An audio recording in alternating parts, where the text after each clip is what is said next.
Shelby Weaver. I'm the manager of player development for the Toronto Raptors, and I've been with the Raptors for 3 seasons, but I've been with MLSE for 9. How do people react when they hear that you work for the Raptors? I think it depends on who it is. Most people are hyped because obviously winning and the Toronto Raptors being like the hot team in town for the last many years. The sort of underbelly of sports, the things that we do are they're very much behind the scenes. I think people don't really know about those things. So you often just have to educate people on what you do, but people are always very excited. It's obvious why it's important for young women to see you in your role. Is it important for young men too? I think so, for sure. I think you only know what you can see, and I really believe that. And I think the more that this becomes normal, the more it's going to become okay for women to have these dreams, and the more it's not going to become a factor for men anymore.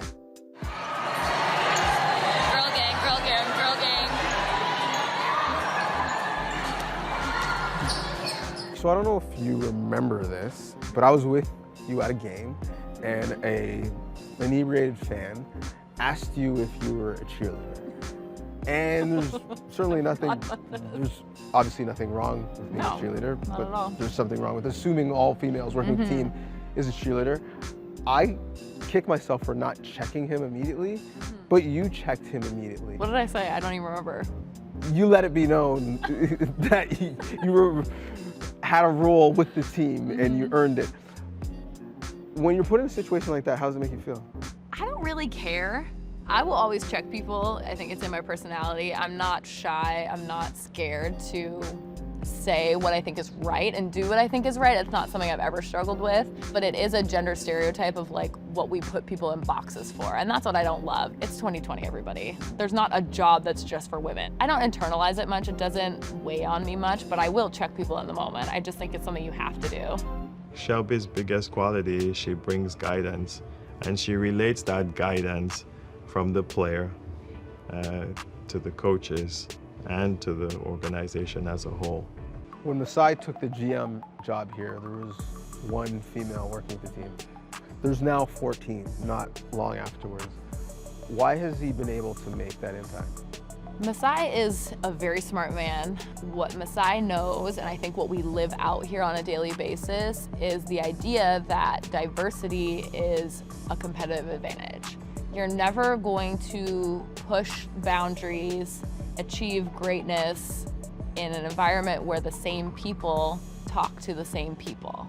I believe that diversity of gender, race, sexual orientation in the workplace is only going to lead to a diversity of thought, because everybody's come from different places, everybody's had different experiences, and that diversity of thought is what pushes us forward. I think Masai is very smart, and I think he knew that very early on, that that type of diversity in his organization was what was going to push the organization to heights that a lot of people didn't think it could go. On the side of impacting the business of basketball for the Toronto Raptors, you also have your own business. How do you balance being an entrepreneur and working in an extremely competitive field? It's actually made me a way better person. It's actually been kind of liberating, and it's kind of put me in a place of balance that I thought I had before, but I definitely have now. So now that you have it, what is your business? What is Mac House?